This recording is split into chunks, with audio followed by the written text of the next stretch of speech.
तो आप पढ़ रहे हैं किसके बारे में? आप पढ़ रहे हैं ब्रेन के बारे में। चलिए बताइए, ब्रेन में कितने टिश्यू होते हैं? बताइए, ब्रेन किस प्रकार से होता है, कौन सा पार्ट कहाँ होता है, कौन सा पार्ट क्या करता है, ये सब चीज़ें हमको मालूम पड़ रही हैं। बट ये कैसे मालूम पड़ रही हैं? ये मालूम पड़ रही है हमको किससे? हमको मालूम पड़ रही है ये सारी तकनीक से, है ना।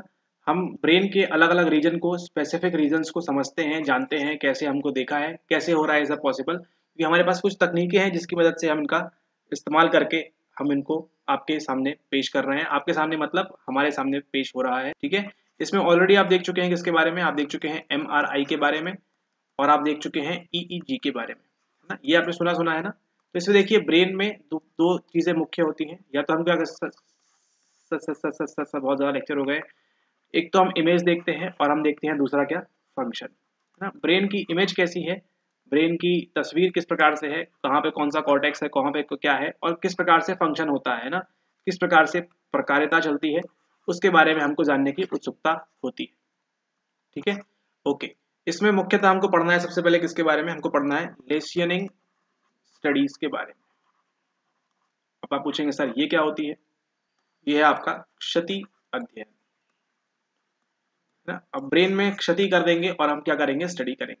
एक तरीका है कि हम सवाल ये उठता है कि ऐसा कोई मस्तिष्क कहाँ से लाएं जिसमें ऑलरेडी क्षति हो रखी है ना। ऐसा तो मुश्किल है कि हम ऐसे, तो फिर सभी अस्पताल में जाना पड़ेगा, भैया दिमाग दे दीजिए, दिमाग दे दीजिए जहाँ पे क्षति हुई है। नहीं नहीं, फ्रंटल वाला नहीं चाहिए हमको, पीछे वाले में डैमेज चाहिए, आगे वाले में नहीं, नीचे वाले में डैमेज चाहिए, ठीक है। तो ये सब पॉसिबल नहीं है। तो फिर जो साइंटिस्ट लोग हैं ये करते क्या है? ये क्या करते हैं? ये जानबूझ के डैमेज कर देते हैं किसी पार्ट को, है ना। जैसे मान लीजिए उनको पढ़ना है हाइपोथैलेमस के बारे में, ठीक है, स्टडी करनी है, तो क्या कर देंगे? वो वाले पार्ट को डैमेज कर देंगे कुछ समय के लिए, ताकि जो व्यक्ति है या एनिमल है थोड़े समय के लिए क्या दे देंगे उसको, पहले एनेस्थीसिया देंगे और फिर वो सारी चीजें बताएंगे भी आपको। तो क्या कर देते हैं? वो जानबूझ के डैमेज कर देते हैं, ठीक है। ऐसे हाइपोथैलेमस जिसका खराब है, एमिगडाला खराब है, ऐसे लोगों को ढूंढना पॉसिबल तो है नहीं कि इमोशन फील कर पा रहे हैं या नहीं कर पा रहे हैं, ठीक है। ओके, तो यहाँ पे क्या होता है? ये मान लीजिए ब्रेन है, ठीक है, इस प्रकार से मान लीजिए ये है आदमी बेचारा बैठा हुआ है यहाँ पे ऐसा, ठीक है। ये उसका ब्रेन है, ये उसका मस्तिष्क है। सबसे पहले क्या दिया जाता है? इसको दिया जाता है एनेस्थीसिया, ठीक है। इससे क्या होता है? संवेदनहीन हो जाता है, ठीक है। अब यहाँ पे इसके यहाँ पे कुछ भी हम ठोका पीटी कर रहे हैं उसको कुछ भी मालूम नहीं पड़ेगा, है ना। संवेदनहीन हो चुका है। एनेस्थीसिया देंगे उसको, पेन की दवाई वगैरह देंगे कि भैया आप खा लीजिए ये, अभी आपका दिमाग खुलने वाले हैं, ठीक है। और फिर क्या किया जाता है? उनके यहाँ पे लगा दिए जाते हैं क्या? इलेक्ट्रोड, ठीक है ना। तो इस प्रकार से इलेक्ट्रोड लगा दिए जाते हैं। मान ली ये एरिया स्टडी करना है तो यहाँ पे इलेक्ट्रोड लगा दिए। वैसे तो आपको देखेंगे ऊपर लगे हुए हैं, लेकिन क्या होते हैं ये सर्जिकली, ये जो है ना, अंदर थोड़ा सा इनको घुसा देते हैं दिमाग से अपने, ताकि कोई चिल्ला चोट ना करे, ठीक है। और फिर क्या करते हैं? यहाँ पे पास करते हैं किसका? इलेक्ट्रिक करंट, ठीक है। ये वो वाला करंट नहीं जो आपके घर में बिजली पंखा चल रहा है, वो करंट नहीं होता है। दूसरा करंट पास करते हैं कि ये एरिया के जो न्यूरॉन्स है ना, यहाँ पे क्या होते हैं? यहाँ पे न्यूरॉन्स होते हैं।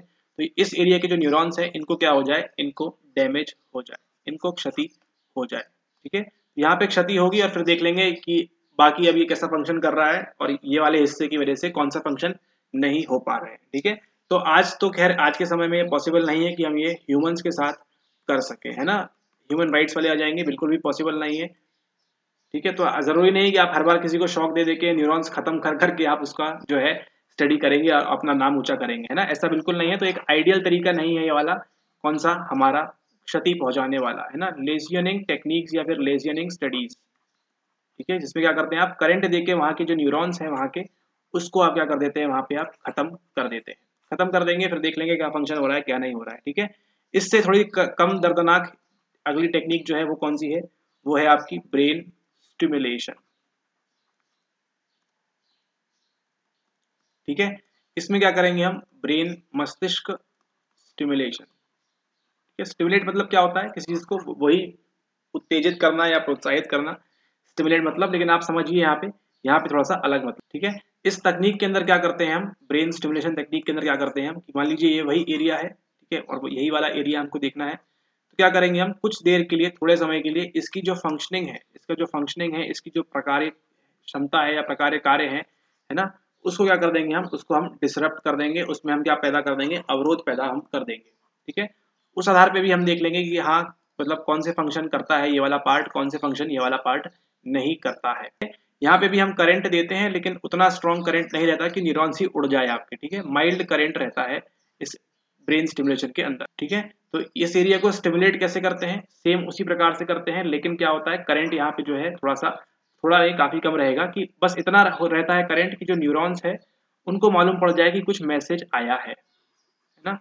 उनकी तबाही, न्यूरॉन्स की तबाही नहीं होती, बस उनको मालूम पड़ जाए न्यूरॉन्स को क्या करना है, उनको मैसेज मिल चुका है कि उनको क्या करना है, ठीक है।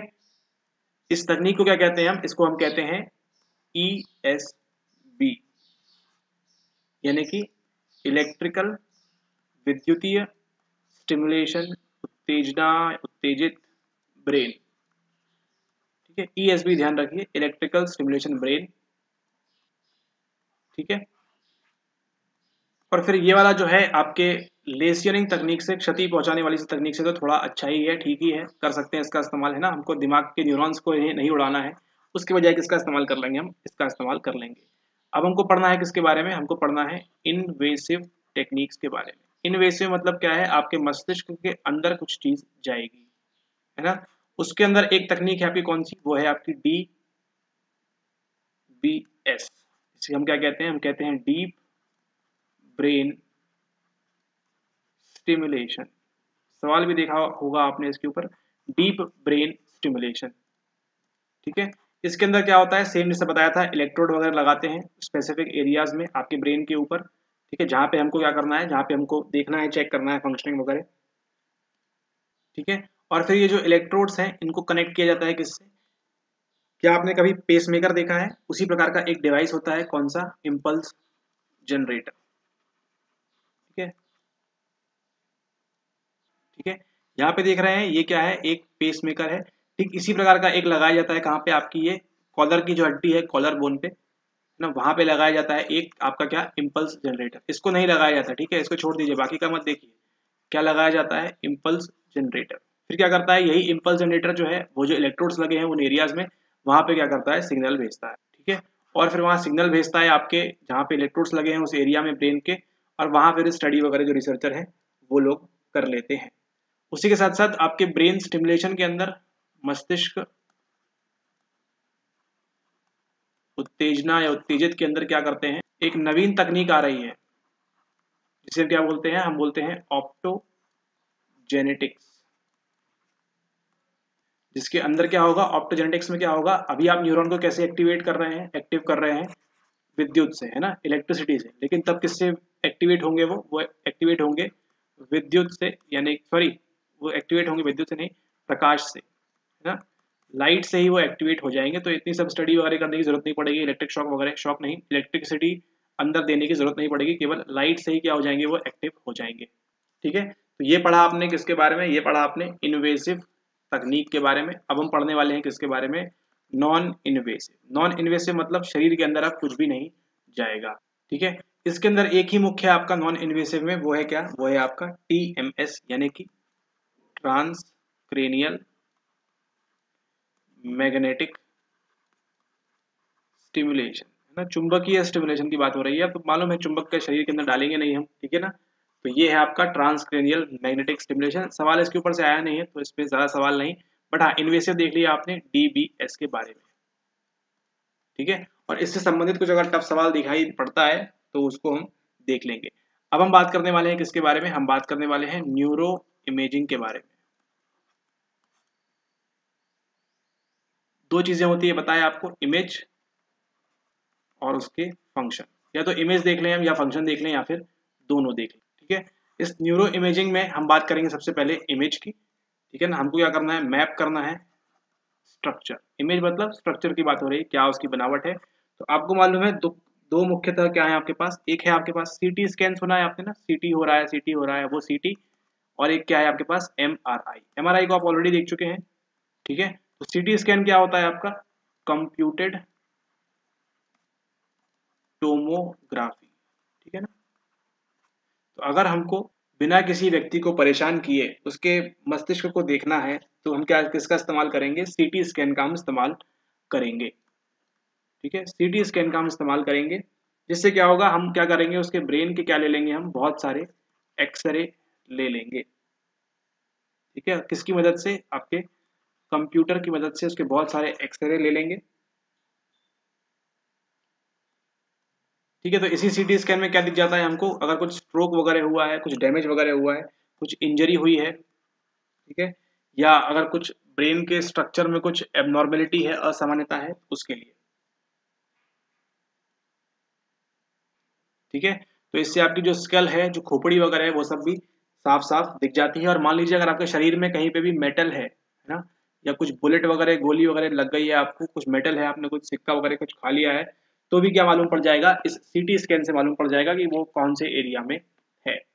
इसके बाद अगला बात करनी है किसके बारे में, हमको बात करनी है MRI के बारे में। ऑलरेडी आप देखा हुआ है, मैग्नेटिक रेजोनेंस इमेजिंग, ठीक है ना, वो आपको मशीन में दिखाई दी लास्ट टाइम किस प्रकार से होता है। ठीक है, अब आपके जो MRI है सीटी स्कैन से किस प्रकार से अलग है, आपको बताया था, इस प्रकार की एक मशीन में आपको यहाँ पे डाला जाता है। ठीक है, और क्या करते हैं हम वहां पे अलाइन करते हैं हाइड्रोजन के एटम्स को। ठीक है, हाइड्रोजन के एटम्स को।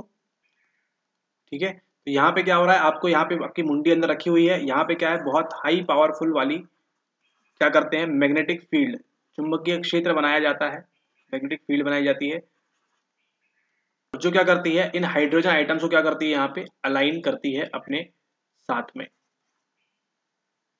एक मिनट। ठीक है, तो आपके मस्तिष्क में यहाँ पे अलग अलग हाइड्रोजन आइटम घूमते रहते हैं, तो एक साथ लाइन में लाने के लिए क्या करता है, यहाँ बहुत तेज चुंबकीय फील्ड घुमाई जाती है, हाइड्रोजन आइटम जो है सारे लाइन में आते हैं।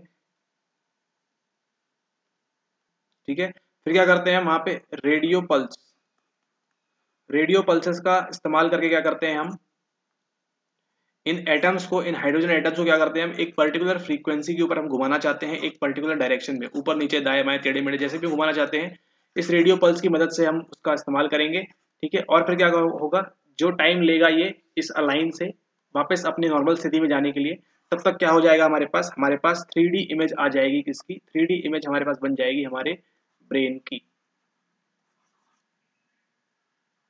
ठीक है, तो इस प्रकार से काम करती है आपकी MRI, मैग्नेटिक रेजोनेंस इमेजिंग। ठीक है, इसी के साथ हमारे पास एक और टेक्निक होती है जिसे हम कहते हैं DTI, इसका मतलब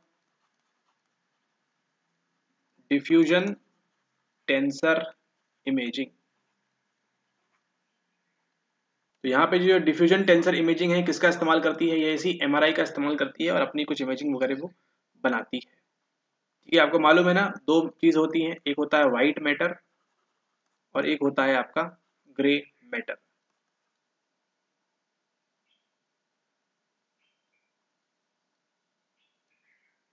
ठीक है, ये तो बात कर ली हमने किसके बारे में, ये तो बात कर ली हमने स्ट्रक्चर के बारे में, संरचना के बारे में हमने बात कर ली। ब्रेन की संरचना को हमको फोटो वगैरह देखनी हो तो कैसे देखेंगे, लेकिन अगर हम बात करें किसकी, हम बात करेंगे फंक्शंस की, ब्रेन फंक्शन क्या कार्य करता है, कैसा कार्य करता है, उसमें सबसे पहले नंबर पे जो हमको पढ़ना है वो क्या है, वो है EEG।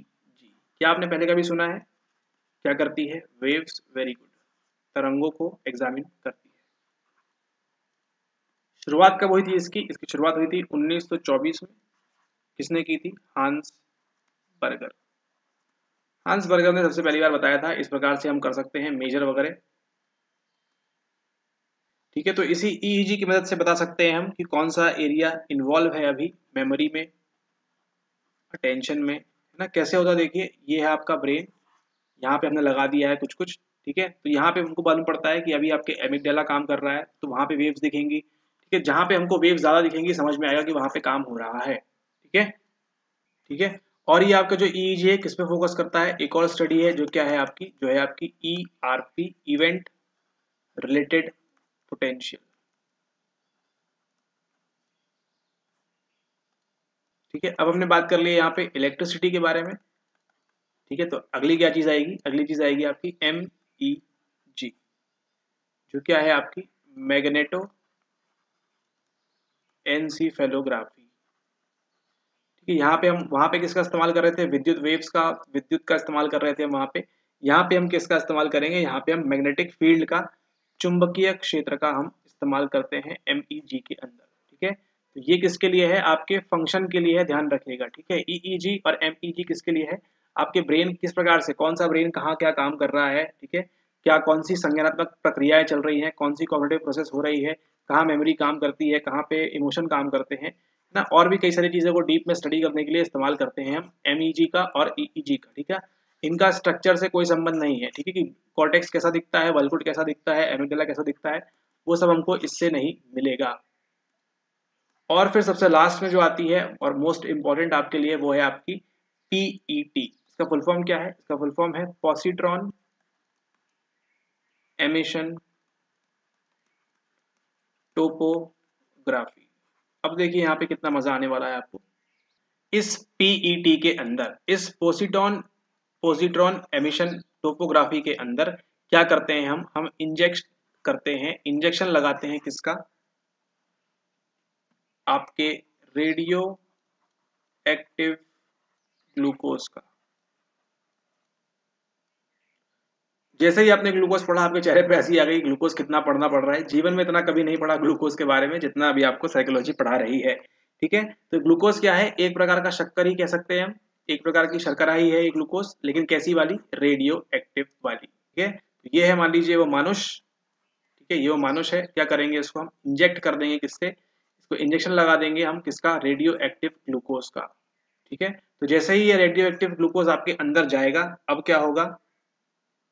उन लोग तो बैठे ही हैं कंप्यूटर लेके इस प्रकार से, ये आप यहाँ पे डले हुए हैं, आपको यहाँ पे इंजेक्ट कर दिया है, उन लोग यहाँ पे देख रहे हैं चित्र, ठीक है, कौन सा फंक्शन कहाँ हो रहा है। तो आपके ब्रेन में क्या होते हैं? सेल्स है। तो जो जो क्या करेगा? रेडियो एक्टिव ग्लूकोज पिएगा या खाएगा, जो भी आप कहना चाहते हैं, है ना, जो जो कंज्यूम करेगा, ठीक है ना, तो वो वाली एक्टिविटी कहाँ शो होने लगेगी? वो वाली एक्टिविटी यहाँ पे शो होने लगेगी, ठीक है। मान लीजिए ये आपका मस्तिष्क है, ये आपका कोई एरिया है, ये कोई एरिया है, ये कोई एरिया है, ठीक है। रेडियो एक्टिव ग्लूकोज आया और ये एरिया में, ये एरिया में और ये एरिया में क्या होने लगा? उसका कंजम्पशन होने लगा, उसका इस्तेमाल यहाँ पे होने लगा। तो ये वाले जो सेल्स हैं, किसको खा रहे हैं, किसको पी रहे हैं? उस रेडियो एक्टिव ग्लूकोज का इस्तेमाल कर रहे हैं, ठीक है। तो ये वाली इमेज कहाँ बनना स्टार्ट हो जाएगी? ये इमेज बनना स्टार्ट हो जाएगी आपके कंप्यूटर स्क्रीन के ऊपर, ठीक है। इसी के साथ साथ कंप्यूटर में क्या दिखते हैं आपको? रंग भी दिखते हैं। अगर मान लीजिए कोई हल्का रंग है तो क्या बताएगा वहां पे? कि ग्रेटर एक्टिविटी, है ना, वहां पे जो प्रकार्यता है, जो कार्य हो रहा है, वो बहुत ज्यादा हो रहा है, ठीक है। अगर कैसी है आपकी लाइट इमेज बन रही है, तो मतलब लाइट कलर क्या बताएंगे? वहां पे बहुत ज्यादा एक्टिविटी हो रही है, ठीक है। एक्टिविटी यहाँ भी हो रही है, यहाँ भी हो रही है, यहाँ भी हो रही है, लेकिन ज्यादा एक्टिविटी कहाँ पे हो रही है? जहाँ पे आपको लाइट रंग मिलेगा, ठीक है, लाइट रंग मिलेगा, वहां पे ज्यादा एक्टिविटी होगी। और डार्क वाला है, वहां पे ऑब्वियसली कम एक्टिविटी मिलेगी, ठीक है।